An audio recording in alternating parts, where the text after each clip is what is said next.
welcome. I'm Ashley, and I manage Financial Narrative. We're happy to see so many of you here today.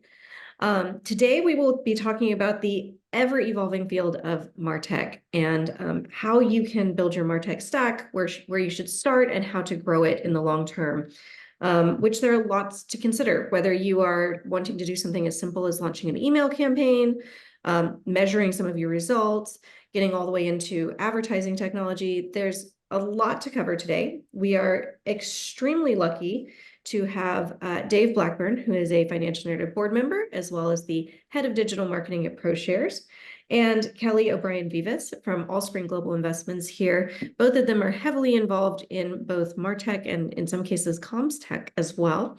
And they are going to guide us through the very complex world of martech today. So thank you, Kelly and Dave, for being here. Thanks for having us. Thanks, Ashley. Hi, everybody. Thanks for joining. A couple notes about what we're going to be talking about. You saw the agenda. First of all, this is perhaps important to say up front, this isn't a conversation all about AI. AI has an important place in the world right now. It's a factor. But what Kelly and I found out at an event recently was when we started talking about tech and AI, tech is really important. AI is new, AI is powerful, has a lot of potential, but tech is still where the rubber meets the road. And in terms of driving marketing and communications effectiveness, the basics are still there. So keep that in mind. It's not all the shiny stuff. And what is a martech stack? In short, it can be many things. It's all the pieces of technology that you deploy. It's how you use them. So not just what you're using, but actually how you're working. It's how they work together in terms of integration. And it's how you can learn from it and data you can get out of it. So we're going to be talking about a framework that gets you sort of from ground level up to an advanced state. Well, we have a couple different frameworks we'll talk about. But the bottom line is helping you guys. Hopefully you're going to come away with this with some thoughts about how you can deploy this in your organization. It's going to make you more effective in your jobs in bringing this technology to bear on your business problems. So, Dave, did you want to just give a brief background on your role, et cetera, before I dive in? Thank you, Kelly. Yeah, so I guess I've been a financial services marketer for 20 plus years, both agency side and internally. Currently at ProShares, prior to that at Depository Trust, DTCC, and Bank of America, and a number of others. And my job title has moved through marketing technology, martech, digital marketing, as we've sort of evolved in the space. That's been where my focus has been. Thanks, Kelly. Sorry to skip that cue, but over to you. Yeah, all good. Well, nice to see everyone. Thanks for spending your lunch hour with us for those of you that are on the East Coast. But Dave mentioned we met a few months ago and started talking about AI, and it devolved into a conversation just about foundational martech and what should you be thinking about. So excited to dive into that more today with all of you. As Ashley noted, I'm Kelly Vives. I lead marketing and communications for Allspring Global Investments. Given my job is to spread brand awareness, I sure hope you've heard of us. If you have not, Allspring is an independent asset management firm. We have about $580 billion in assets under advisement. We carved out of Wells Fargo as an independent firm 2 years ago. So you may have heard of Wells Fargo Asset Management or Wells Cap. That is our predecessor firm. We're a B2B business. We target wealth and institutions globally. So as many of you know, you have to kind of tailor your marketing and communications approach to different client types, which makes our jobs extra fun. And prior to that, I was at UBS for about 15 years on the wealth management side and asset management side, both here and overseas in London and Zurich. So as Dave noted, martech, it can have different definitions to different people, but fundamentally it refers to tools and technologies that a business would use to automate, streamline, and optimize their marketing efforts. It's always been important in my job, approaching almost 20 years in the industry, similar to Dave. But I think, and I'm sure we all felt it during COVID, it started to increase in importance, but also businesses like mine in asset management, which weren't historically that digitally native, people had no choice. Clients had no choice. executives had no choice to start to leverage digital tools. And so I think I always say it was kind of a silver lining for those of us in marketing, that there was more of a comfort with this, and it accelerated, the amount of money that we would spend, the tools that maybe management was willing to onboard, which for marketers is kind of always what we're hoping for, in terms of getting more budget and resource allocated. But the biggest benefit I've seen from it is the ability to track metrics, right? We are the L in a P&L typically, unless you're doing, massive lead generation or digital distribution within marketing. And so being able to track metrics against every single marketing activity, whether it's an event, an advertising dollar, social media, et cetera, and pull that into a return on marketing investment kind of dashboard, I think for me, that's been highly valuable. And then we are the bearers of the insights about our customers or about our employees to be able to share back to the sales people or executive leadership, which is a powerful position to put marketing in. So my guess is everyone here has an interest or is planning to invest or has already invested in martech. The digital budgets are increasing. Any survey you see, Gartner just put one out, people are increasing their budget, their allocation in this space. We certainly are, from third-party spend and personnel spend as we look ahead. So, even if you have 1 to 2 tools, you've got 25 tools. I think there are similar kind of things to be thinking about as you're thinking of growing your martech footprint. So I think, Rachel, we wanted to do a quick survey here of people, just so we can get a sense for the audience that's here today and kind of where people are sitting in their organization. So if you could just take a minute to click the poll that should have popped up on your screen.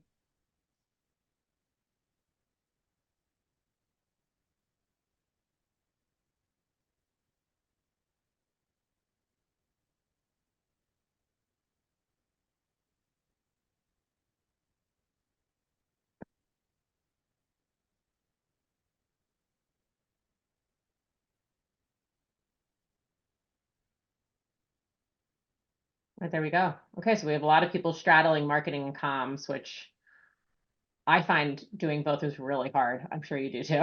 But it makes sense for them to be together, but it's definitely an added bonus of stress for me on a day-to-day basis. Okay, well, this is helpful. Do we have another question, Rachel, or is this it? I think that's it. That was it. Okay, why don't we flip to the next slide? Sorry, this is like a total eye chart, but I think Dave had actually directed to chiefmartech.com. This is from martechmap.com, but unbelievable resources here as you're thinking about navigating the space and the vendors. But I think martech growth, as I mentioned, even well before COVID, but accelerated during COVID. One stat I read is it's grown over 7,000% in the last 12 years and is a market that's estimated to be worth over $120 billion. And that stat was actually kind of outdated. So my guess is it's north of that. The Gartner survey I mentioned before said that martech share is an average of 26% of marketing budgets, and CMOs expect this allocation to increase in 24-25. There are 8,000 or more vendors to navigate. This is hard. This is not easy. You look at this and you're like, okay, where do I even start? If I want to go down one route, there are vendors that do multiple things. There are vendors that are single, best-in-class providers on things. What should I do first? How do I sequence it? What should the roadmap look like? Is the investment that they say in the beginning actually what I'm going to be spending? How do I scope it? So there's a lot of things to think about as you're navigating this martech puzzle. And then the ever important question of APIs, which is application programming interface, which is basically a plugin so that the tools can connect and speak to one another. And that's where you really start to get the power of the typically painful onboarding of any vendor or tool into an organization. So this is really the crux of why we're here today and why both Dave and I are really passionate and kind of felt when we were at that event together, we want to help people navigate this area. So hopefully we haven't sufficiently overwhelmed you yet by looking at this chart. But Dave, why don't I hand to you? You can talk about kind of the different levels that we'll walk through today. Yeah, thanks. And just my thoughts on that chart. Obviously, it's designed for its shock value, right? and you can there's no endorsement or anything here, but you know, Chief Martech is a great resource, and they got famous for publishing that, and then also they have a contest where people submit their martech stack every year for an award. But really nobody wins the award. They just put together a book of all the great martech stack maps, and it's a great exercise in visualization of systems and processes, and so highly recommend. And we chose to borrow some of these things from them, so yeah, check out the site. There's a lot of good resources there. This framework is maybe sort of the, after you've had the oh my gosh moment of looking at the overwhelming prior slide, this framework is maybe something a little more grounding to help you figure out where you are currently, where you want to go, how you're going to get there, and what your expectations should be. So don't be too intimidated. We have some guidance. Help is on the way. And so what do we see here? The first takeaway is the top curve, technological change, right? The soundbite is it increases exponentially, whereas organizational change happens logarithmically. That's directional, but we definitely know that the technology is changing all the time, as we've seen in the past, 15 months with generative AI as a great example. And organizational change, Kelly alluded to this earlier, we can only make organizational change happen at a certain pace. And part of that is resource constraint. Part of that is just there's no way. If you're constantly reinventing, evolving, changing the organization, you're going to lose effectiveness. You're probably going to lose track of your core business. So don't, for takeaway one, don't expect that you'll be able to keep up with technological change. A very wise person I once heard speak said, if you just implement new tools without changing the way you work, you're just going to break stuff faster. So takeaway two is pick your own pace and set your expectations accordingly so that you change your organization at a rate that makes sense for you. Now, the other key point on this slide is the concept of punctuated equilibrium that's stolen from evolutionary biology, and which I studied in my younger days. So that's why this made a lot of sense to me. But the idea is organizational change can happen sort of on a straight curve, or maybe even is in a place of equilibrium for a while, and then something happens that pushes us to a higher level. So that's the curve that sort of jumps off in the middle of the chart here. And one great example of that, as Kelly said, was COVID. I was talking to someone who did a poll. You know, what is the prime driver of digital innovation or digital transformation in your organization? Is it the CEO? Is it the CFO? Is it the CMO? And at the time, this was in 2020, the answer was COVID, COVID. That, as we all know, pushed us into new places, not just from an organizational or business point of view, but also from a regulatory point of view. We saw it not just in our industry and in other industries.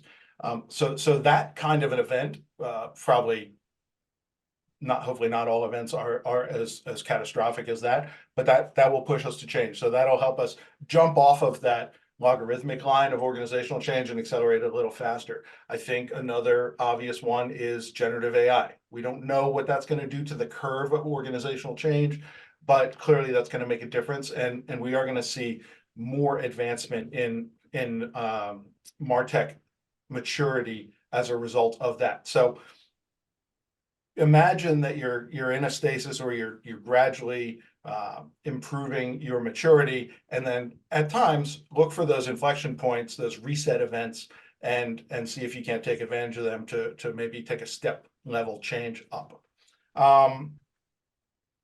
Yeah. Well, why don't we go to the next page and let's go to the talk next a little bit through level one. I And mean, I'll make a plug. If there's questions you want to have us address, because we have the webinar format, put them in the chat. We'll be picking those up along the way. yeah, we want to keep this as interactive as possible, and happy to do follow-ups as well. So, you know, I think, yeah, I just think about like evolve or die, right? And the reason I'm excited about this framework too is that this has put us as marketers and communications leaders in a position to lead the way strategically for our companies, right? And so I think it's really a powerful, if you can kind of capture the power of what martech can do for your organization and take that to your leadership team, it can really put us in a position to lead that kind of strategic roadmap for the organization. Because as Dave showed, I mean, it's growing exponentially, so you better keep up and pick the right tools for where your company is.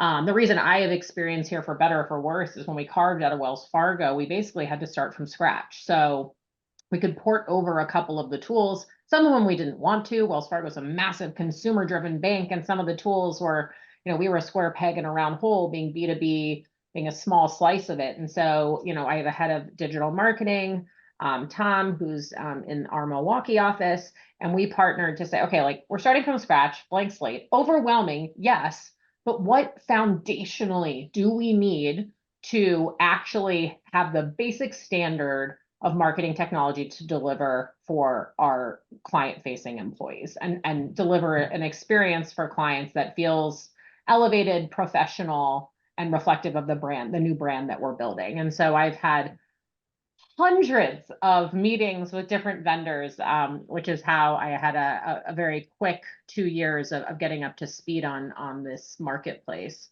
So the buckets that Dave and I thought for an early phase, and again, you could have 1 to 2 of these, you could have all of these. I think maybe this is 1.5 technically, so don't worry if you don't have all of them, because it really has to be fit for purpose for your organization, your client type, and what you've prioritized in terms of your go-to-market strategy. The ones that we talked about are email marketing.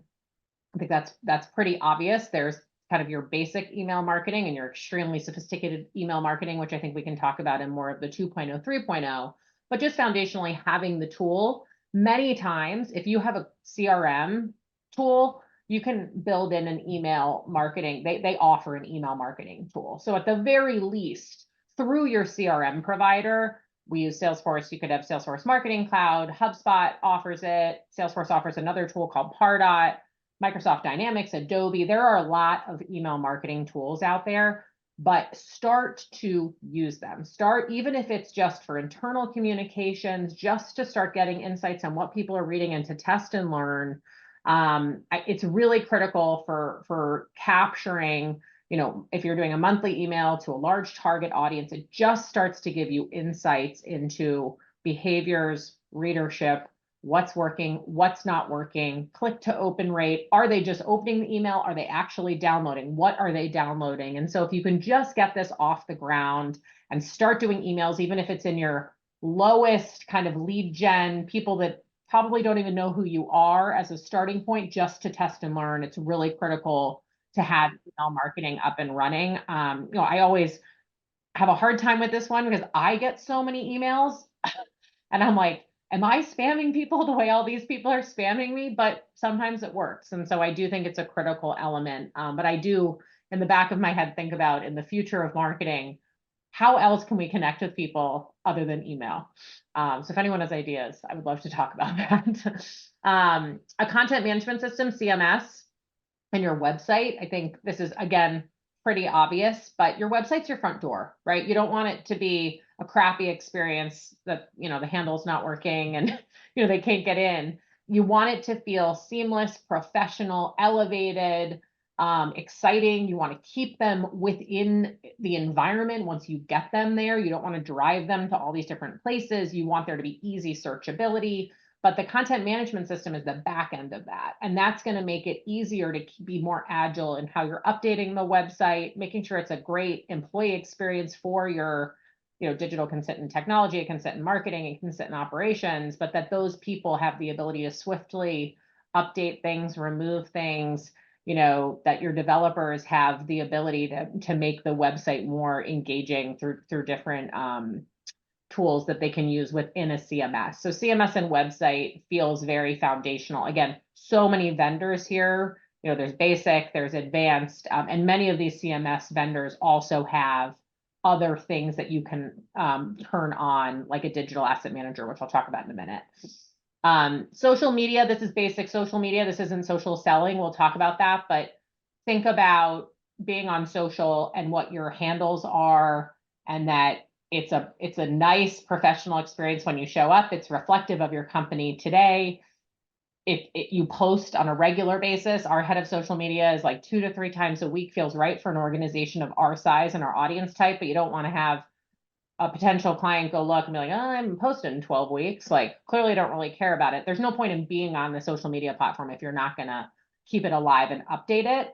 For us, we're more focused because we're B2B on LinkedIn. We don't do Facebook because same thing. I don't want to go on it and then not, we do advertising there, but we don't actually have a company page yet because we're not ready and I don't want to not update it. And then we didn't have Instagram, and our head of talent acquisition was like, we're dead in the water with junior people if you don't have an Instagram. We have to have an Instagram, and it's more of a recruiting tool. So we did launch Instagram, and it's kind of fun. It's a different content strategy. And then obviously we have X, formerly known as Twitter, as well, which, yes, readership has decreased. However, still a powerful way to get quick, newsworthy hits out to your audience that may use social media to absorb information. CRM, I think, is pretty basic, but I think it's just critical to know what that is, what the roadmap is for your firm. If that CRM tool offers marketing functionality that you could maybe turn on for free. Sometimes you're paying for it with the CRM tool and you don't even know, and you could just turn it on and test and learn. So, your sales, COO or whomever they are can be your best friend here, and you may be able to just get something that is cost neutral that you could turn on and try to start testing. But being tied in and making it as easy as possible for the salespeople that are using that CRM to gain marketing insights, to push out emails, et cetera, and that being integrated is how you as a marketer will gain kind of the trust and partnership of the sales force. A DAM, digital asset manager, ours is through our CMS, but others you can do separately. They're super advanced ones, but this is basically where you kind of organize, store, and retrieve digital files. You can organize it in different ways. This is how we share with our, brand firm, and it's a way that you can actually connect the dots with the outside world to share large files. So Dave and I felt this was very critical as a foundational piece, and it was something that we stood up when we were starting from scratch to carve out as an independent firm. And then lastly, compliance. I think a lot of us are in financial services. We are regulated entities, and so journaling is a big topic. And so you can't turn on social or other things or email without a journaling backend. And so there's ways you can do it with a martech vendor that has a plugin to, say, your email tool. Some of those vendors will do it for you, but you really, really need to make sure, we own the risk of the vendors. And if it's regulatory related, I think you just have to be very, very heightened in the vetting and onboarding of a compliance vendor for this. Dave, do you have anything to add on 1.0? Great points. One thing I would say, again, I'm sort of imagining myself as someone at the beginner phase, and looking at this and saying, oh my gosh, I have to check all these boxes before I can go. We're not trying to say that, right? There are probably some key foundational ones like email marketing, also called marketing automation, by the way. Yeah. Right? That's a buzzword that goes out there. And CMS. The others, it's what works for you and your role in your business. Don't feel, as you look at our framework, that you need to check every box before you move on to the next level. But I think a good guiding principle is, if you're gonna skip one of these, just do it with open eyes and awareness that you're skipping it. And maybe you come back to it later. Maybe it gets prioritized in phase 2. Maybe it's not right for your business. That's fine too. But at least look at it and have the conversation before you move on. And then just, one more note about ad hoc compliance, right? We sort of expect that at the early phase, you're managing things through Excel in a shared folder and et cetera. I would highly recommend that you start looking at the vendors who handle that sooner rather than later, because it becomes it becomes a gating factor as you try and get more complex with your activities and your tool set. Yeah, it's a good point. I think sometimes many of those compliance tools can double as a kind of a workflow approval tool. And so should you ever be audited by any of our loving regulators, it's really great to have one place if they say, show me all your marketing communications between July and August of 2019. And you can pull that record and you can share it. And so, I think it kind of is a good risk mitigation factor, but also helps you sleep at night should any of those audits come your way. And there's one question that came in. I'm going to jump on it. Kelly, let me know if you have thoughts, but someone's asking about Mastodon versus X slash Twitter. Again, it's a question of what's right for your business, right? What's right for your brand. There are big compliance components of getting on either of those platforms from the get-go. So make sure you're doing that with open eyes. I don't think Mastodon has achieved the traction yet, but again, that's an opinion of one. And I think for many companies, Twitter X is still table stakes for better or worse, and all the gymnastics that have happened over the past 12 to 18 months. It still is a de facto platform for a lot of news, for a lot of information, and so I don't think it's going away anytime soon. And I'm not talking about for my company. That's what I hear for other people out in the business and what I've observed. I don't know, Kelly. Yeah, I think I have a similar view to you, Dave, and it's really based on your target audience, right? And so if you understand the demographics of X, which by the way is changing, of Mastodon, of Facebook, you can look at those and determine if it makes sense. And if you want to be an early adopter, I do think that can showcase kind of, technological advancement. And what I do like about the social platforms is, if you're going to post on X, you could probably post a similar thing on Mastodon, right? And so there could be a way that, you could, it's efficient for a social media manager. It's not a massive extra amount of work to add another platform, but again, depends on the audience and the demographics and who you're trying to target. And there are a couple other questions that I'm gonna maybe grab on the next slide. And Kelly, anything else you want to add before we go to? Nope, you're good. So level 2.0, right? And these are very arbitrary frontiers between these levels. But whereas level 1, we were talking a lot about platforms, and you could map those to specific tools or tool groups. The level 2 is a little bit more process focused, and you heard me talk about that earlier. If this is never an exercise of just buying a tool, this is an exercise of figuring out how you want to work, map out the way you want to and need to work, and then finding the tool that fits the purpose there. Let me just start going through. Again, the process here was Kelly and I talked about what we think are some of the key pieces for each level. So journey building, the concept of you have a relationship, an ongoing relationship with a prospect or a customer client, and think about what the lifetime interaction with them is as a brand or as a service provider or company, and how do you make sure that you can establish a target journey for them? What do you want their mindset change to be? What do you want their feeling about you to be? What services do you want to provide? How do you want them to feel about you? And that goes all the way through the marketing funnel, but it also goes through the customer life cycle process as well. So think about the tools and then the ways of working that are going to allow you to touch someone when they're just a prospect, that they're at the awareness phase. Then how do you move them down the funnel? What are you going to use to reach out to them, to connect with them, to message with them? Make sure those two steps talk to each other. A huge increasing component of this as you move to level 2 and level 3 is integration of your systems, right? So you want your email system to speak to your website so that you can recognize them when they come to the site and they get a different experience.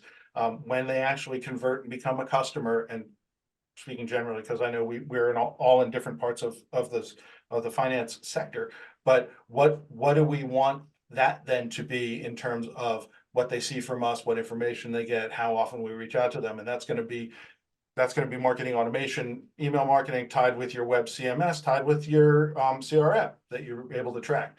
It's going to tie in with your sales partners. It's going to cut across marketing and communications. So that process is a very important one to get you to a next level. And what I'm describing is we're going from very isolated tools to a couple of these tools are starting to talk together. That integration is happening. They're sharing data. They're sharing information, and hopefully we are getting intelligence out of that about the success of our activities, how we're driving growth for the company, and what we're doing in terms of the user experience of the person we're working with. Email subscription center, very similar concept. You're not just blasting emails out, but you're giving people the opportunity to customize what they're getting from you, and how, and we learn a little bit more about them through that, whether they're signing up for newsletter A, B, or C, or it's a frequency thing, or so on and so forth. And also relevant is that integration, right? This should integrate back to not just your CRM, so you know how many times you're touching that person, but it should also start to integrate with your compliance system, because this is where we get into privacy and GDPR regulations. Just worth saying, sorry, I don't know the total nature of the audience, so apologies if this is too basic, but whose regulations are driving our behavior? For many companies I talk to, it's the European regulations, because they're the most stringent in terms of privacy right now, and they're jumping on generative AI as well. And if you are a more than just US business, or if you are a US business and you have people coming to your website from other countries, you have to be following GDPR. So for that instance, an email subscription center would also hopefully connect with your compliance system, so that you're tracking permissions, privacy, compliance, et cetera. And jumping down to the piece that's at the bottom of this, obviously then you're hopefully getting more than just an ad hoc compliance system, but you have a more of a formal compliance management platform that works with your internal people, that works with outside regulators, et cetera. The third point, business intelligence. This is where we start to get some pretty tangible payback for all this stuff. We are learning things about our prospects and our customers and our clients and our stakeholders, from how they interact with us as a brand, from how they interact with our products. And there are ad hoc ways to do this, and there are platforms that can do this for you, but getting intelligence not only about them, but also about your own processes and how that's working, you can really start to put ROI on it. So going back to what Kelly said before, which side of the P&L are you on? Hopefully you can start moving a little bit over to the profit side of that equation, and see yourself as a growth driver for the company, and maybe even more optimistically have the company see you as a growth driver for the company. Workflow content marketing platform. This is kind of executional, tactical, but it's very powerful in terms of driving efficiency and driving quality. Actually, in terms of driving compliance too, because this has a tie into if you do get audited and they need to know who approved which piece, and you don't want to go chasing the email where so-and-so in legal gave their sign off on an ad. But it's also the creative production process. And this gets to one of the questions that was in the chat, which is how many FTEs, insourcing versus outsourcing, et cetera. That's maybe a whole other topic for a whole other day around marketing, organizational models, and best practices. I'll dive into it quickly, right? There is no right answer. The right answer is it needs to work for you, for your business, for your goals, for your resources, for your size of company, for your industry. But the fact is that more and more SaaS, software as a service, gives you access to tools, which it doesn't really matter whether it's sitting inside or outside. And then obviously we all work with agencies to some degree or another. Again, it's very dependent on the size of your team, and do you want to upskill or hire up or et cetera. But that's again going to be a decision you have to make. We'll talk about vetting agencies a little bit later. All of the again, maybe a topic for another day, but all of the questions around cost benefit, you're committing to an FTE versus you're committing to something a little more flexible with an outside agency. I don't think we can really give a one size fits all answer there. And then again, size of your company, right? I know membership of Financial Narrative spans the range of size of company and size of operation. So no one size fits all answer, but the answer I would give is there are enough options out there that you can really find a tailored model that works for you. I don't think there's any given of, oh yes, this should be in-house, that should be out of house. One thing I will say is in the build versus buy question, unless you are an organization of significant size, I see very little benefit to the building. We saw that chart earlier with thousands of companies and tools on it. The right solutions are out there. They don't always play well together. Integration can be a challenge, but as you get more mature and think about how these tools integrate together. Kelly talked about APIs, they're data exchange standards. Tools are meant to integrate together. Nobody expects that they're operating in a vacuum, either on the vendor tool side or on our side. And so it is more and more obvious just to feel like if you have a gap internally, you can fill it with a tool external. Just the last two, distributed social and CDP. So distributed social, that becomes an operation where, again, you're not just running with your login to the different social platforms, but you can have a centralized tool. I think a lot of us know the basic names there. And hopefully that's tying into your content marketing platform and your CRM and your compliance platform, right? Again, the play at the second level is not about getting the tools in place, but it's about making the tools that you have work better together, building that integration, and then the data that comes out of it. And that's the last piece, the customer data platform. Hopefully you are able then to gather intelligence about your audiences, your targets, and then your customers, so that you are being smarter and more effective about how you market or communicate to them. So I've been talking, I haven't been looking at the questions. I don't know, Kelly, have you seen anything comes up here that we should jump on here? Did I cover the other questions? I might have you look at the questions. For some reason, they're not coming up on my computer. So two comments on 2.0, and then we'll move to 3.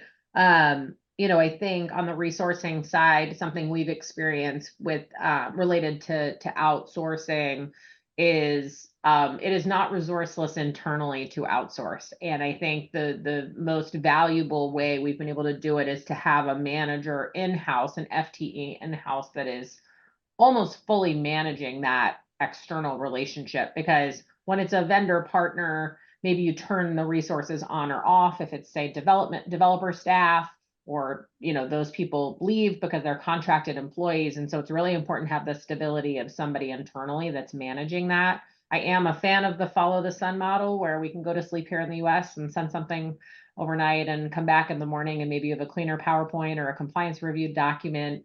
Plenty of vendors for that.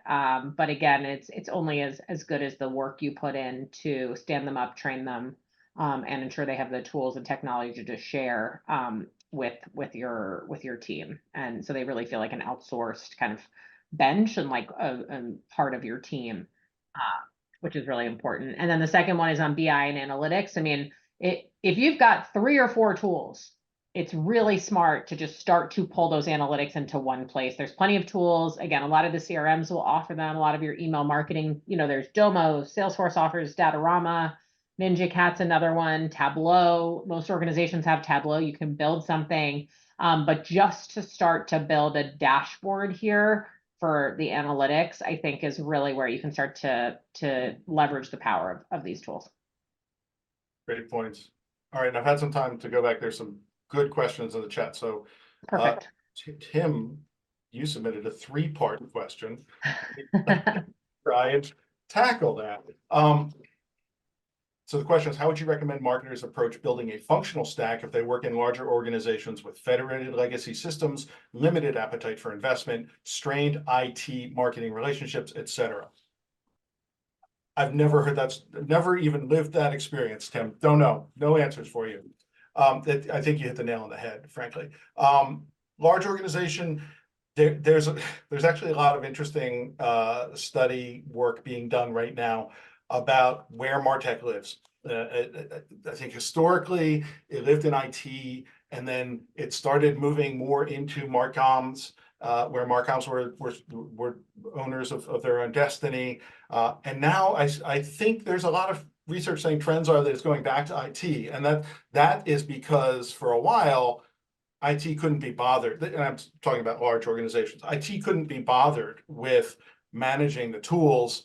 They didn't understand it. They don't understand why we have to use it. Oh my gosh, this needs to be, it needs an interface for a non-technical marketing person, et cetera, et cetera. So for a long time, martech was getting stronger within the marcoms organization. And now, again, I think what's happened is IT has gotten more sophisticated, certainly more open to SaaS models, and understanding the value of martech as a growth driver. And so they're taking it back a little bit. So I don't think there's any one answer, but maybe to pivot the question a little bit differently, you need to think like a CFO, right? You need to think about what the business case is for the tool, and then you need to be able to talk like a CTO and explain that business case to the technology people, and then come up with the right answer. I don't think it's a land grab for marcoms to have it versus IT to have it. I think it's more important that everyone is not speaking the same language, but at least understanding the other's point of view, and understanding what are the priorities and drivers on the marcom side. What are the priorities and drivers on the IT side? A big example of that is info security, cyber security, et cetera. In a large organization, and there's actually a great event this afternoon that is dealing with the SEC's new guidance on cybersecurity, and I think that there's a lot of good guidance coming out from the regulators on that. But that's a great example of, I don't think you want marcoms handling cybersecurity or information security, and it's great to be able to lean on IT for that when they are helping you operate your tools. So that the conversation gets into those complexities, et cetera. I think, Dave, it's a really good point, and I lived it at being housed within a smaller part of Wells Fargo and then also at UBS. And I think you said it was Tim who asked the question, but two tactics I used was, one, lead with risk control or regulatory issues, right? So many times we actually touch things where there could be a risk, and internal audit sometimes can be your friend. I mean, nobody wants kind of a risk attached to their name, particularly when we're in marketing. But if you have one, I think you can actually push to make more influence, because if you have something that's regulatory related in terms of what you're trying to push through that would mitigate a risk externally to the firm, sometimes I found you can push things through in a large org as well. And then second, sometimes we were successful in you're holden to the tool, but potentially if your function has a differing audience type or profile, you can create your own instance within. So yes, maybe that requires some resource and spend, but not the same as onboarding, identifying and onboarding a new vendor. So maybe pushing within a vendor to build an instance for your functional unit. I found it wasn't perfect, but it was better than trying to, forge our way with a tool that wasn't built for our audience type. Great. Second part of Tim's question, we'll get through this. It's about change management. How have you addressed the change management and upskilling challenges with the marketing team? While marketers don't necessarily need to be martech experts, they need to think in terms of audience engagement via martech and so on. Totally agree. One easy answer to this is I reached over and grabbed the book that is sitting on my desk, which is sort of the Bible of change management, and it's not coming through. Okay. There you go. Leading change. Leading change. Read this in business school. It's still relevant. It's the third time I've said it, right? If you just implement the tool and you don't change the way you work, it's not going to work out. And that sort of is the key of change management, with a capital C and a capital M, that you need to bring the right people along for the journey. You don't need to bring everybody along for the journey, but you need to bring the right people along for the journey. And it depends on what your organization is like, but build those relationships. If you're thinking about upskilling your team, it's interesting. You say marketers don't necessarily need to be martech experts, but by golly, they can't be Luddites, right? I often joke with people, my title often has included the words marketing technology or digital marketing. You can see it on the screen. There's no such thing because it's all marketing, right? If you're marketing and it's not technology involved, you're way behind. And so I think that presents a challenge to the team, right? You need to think about how you are going to either upskill the team or at the individual level or by hiring key members. And there is a lot of education that happens not just within the team, but within leadership and management. And then again, I'll go back to what I said before about working with IT. Make sure they understand your perspective, and you need to think a little bit like them as well to make the communications happen. Yeah, and I think Yeah. assigning people as a product manager and product, like a vendor could be a product, or maybe there's multiple vendors within a bucket that you have your digital marketing person or even your channel marketer covering. They feel ownership over that vendor partnership and relationship, and you share that part of your expectation is that they lead and change and educate their marketing peers on that tool. So you kind of give people that ownership and offer that up. It's a review time, so maybe a good time to do that. And then the second bucket was, I actually have struggled more with change management, less on my Marcoms team and more with sales. And again, it's not that they don't want to, but you have to show them the light, and the light is much better communicated by their peers. So you get one of the more successful salespeople to get on board with you. You could do a 1-person pilot or a 3-person pilot, and you get them to start preaching to their peers, and they're the successful sales guy. They make all the money. They're going to listen to them a lot better. And so when you see the adoption of sales coming more organically, that's helped us with the change management on the user side. And when the sales teams are using it and asking for it, the marketing team is inevitably going to want to be up to speed on it. If they're getting the inbounds. But Dave, I'm conscious we have 9 minutes left, so I know, and we want to we get have to 3.0. great questions, and let's quickly go through 3.0 and come back to the questions, because I love how engaged everybody is on the chat. Thank you. Yeah, so let's go. Do you want to start on 3.0? Yeah, but I want to go fast. Okay. Okay. Right, business texting, right? Maybe I'll preface all this with, at the advanced level, you don't have a bunch of scattered tools. You have things, you have a proper stack. I think Chief martech has a progression from hack to stack, and hack is in the middle or something. I feel like it's the make way for ducklings. But once you're at the stack level, then you have a bunch of aggregated tools. They're communicating well together. You have the processes to support them, and that's then going to allow you to be much more effective with what you have, and you're fine tuning and you're supercharging. So at this point, and Kelly, I think we did break these up into who's talking about what, but Go for it. Just go. I'll grab I think I talked about full integration across tools. Personas for ABM, right? This is pulling in all of your customer data and all of your creative assets and all your media strategy and your marketing automation and your measurement, right? Those and looking at it from a business challenge point of view, and delivering on that expectation through automation that's repeatable, scalable, measurable. Yeah, I think I was going to talk about automated execution of materials too, but that's fine. Anything else you want to hit on here? No, I mean, I just think the power of this will be those integrations where you can start to tell the story. You are the owner of the insights to go back to the sales team on, like, hey, you've been emailing these people for a year.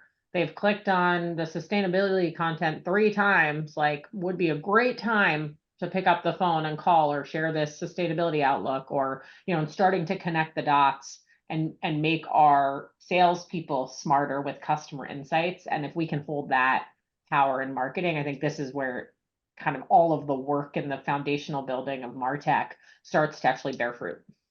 Yep. And now I'm wondering if we call we're going to talk about.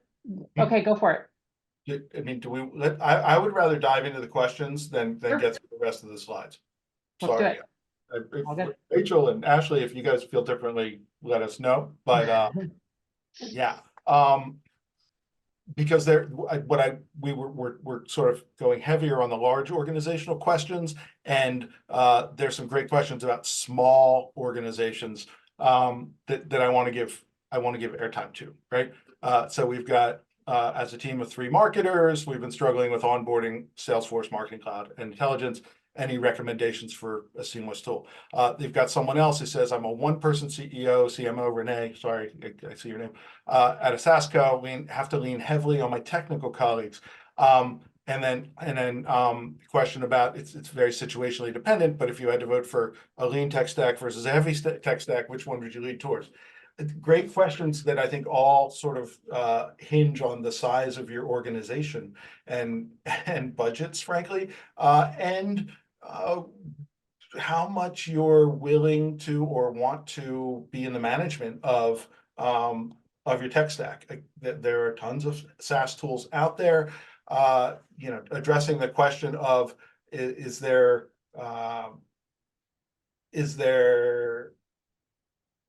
a seamless martech tool for measuring metrics across website, email campaigns, and social? If you're lucky enough to build your stack from the ground up, and that's a huge advantage of being the small organization, and Kelly, you talked about it earlier, then you have the benefit of not having to plug into those legacy pieces. You have the flexibility, I think, to sort of leapfrog what a lot of large organizations have struggled with, where, hey, we've got the legacy tool, so we have to go with the legacy tool, or we need to integrate with the legacy tool. I think you've got a great opportunity to go with some of the more advanced, more nimble tools. Nothing like to recommend off the bat, sorry. But think about that as your mindset of you've got a clean slate to work with, and that's actually going to give you a lot of benefit in terms of the velocity of your change. I think there was that question on Salesforce Marketing Cloud, and we've onboarded a lot of tools over the past couple of years. And I think what I've learned from that is managing expectations of yourself. Patience is not my finest virtue. I'm sure anybody on my team is laughing as I say that. But I think we've learned that these things don't just turn on and work, right? Because there are nuances, there are tools. So I've assigned like a 2-quarter purgatory period where you're going to use it, and maybe you have to dual use 2 tools for some firms, right? So that, but it's 2 quarters at least. I mean, we're on a quarterly cycle for most of our materials, to get the kinks out, to see where things break. And so I think just managing not only your own expectations, but the expectations of, say, your sales team or your technology team, that there's kind of this period of time of transition when you turn these new tools on. You don't just say, oh, we have email marketing, we onboarded the vendor, and magic. It's all just happening. And so I'd say even within Salesforce Marketing Cloud, pick one piece that you want to get working and focus on that. Because turning everything on, the journey builder part, and just get one component piece and say, okay, we're going to do this, we're going to get it right, and then you can sequence from there. Sometimes narrowing the scope and the focus helps, but I think just mentally building in a buffer has helped us, but also knowing from my resourcing standpoint that you don't just turn it on and move on to the next. There's kind of an afterlife from once it's onboarded. I want to jump on a question from Leah. I've had challenges with martech split between marketing, IT, and customer success. How best to work between the 3, and any steer on managing control, transparency, and measurement. I'll say again something I said earlier. Think like a CFO, and I think if you can make those arguments, they resonate more with people across the organization. I think it also improves your chances of having top-down support and mandate to get you where you're going. We don't have to be on the L side of P&L. We can be on the P side of P&L and explain how that's going to happen. And customer success, sales, whatever it might be called, they worry about their numbers. They're worried you're going to take the sales number away from them. I've seen a lot of structures put in place in companies where it's not a zero-sum thing. You get to share the number, the sales number, and if you can have marketing qualified leads and give your organization credit for that, and the salesperson still gets credit for the sale, that works out very well. But again, that's kind of a CFO approach to things, but I recommend it highly Because I think that's a language and a tone that really will work well with everyone. Yeah, and I think the importance of a project manager, and I know that sounds kind of rudimentary and boring, but actually the strategic project manager who's looking at something cross-functionally and their day-to-day is looking at the timelines, looking at where you need to get and say, engineering and technology resource versus a communications resource, depending on what's going on, and then having kind of an accountable owner. So if marketing's leading it, the hardest part for us is more influencing our partners who, we don't pay them, we don't promote them, but they're in our organization and we're dependent on them for success. I think it's having a lead on the technology team, having a lead on a project management team, and then marketing as kind of the sponsor lead. Though I think that's helped us just to keep it organized and sequenced, and then people feeling accountable and like they own it for when we are successfully rolling it out. They can kind of celebrate as a cross-functional team. Ashley. It's 1 o'clock. Wow, I have to say that I don't think we've ever had a session with this many questions come in. It's clearly a topic that is of tremendous interest. Kelly and Dave, thank you for being willing to be put on the hot seat and getting all of these questions answered and taking us through as much as you did. It's clear to me that we will need to do a follow-up session or two on this, perhaps some roundtable conversations around people's specific needs. So we'll see if I can convince Kelly and Dave to come back and join us again. Happy to. Thank you both so much. This has been supremely informative. I really appreciate it. I can tell that the audience does as well. Thank you so much, and we will see you all soon. Please do check out the Financial Narrative website. We have announced a lot of great events coming up, and obviously we will be doing more on the martech and comms tech subjects. Thank you.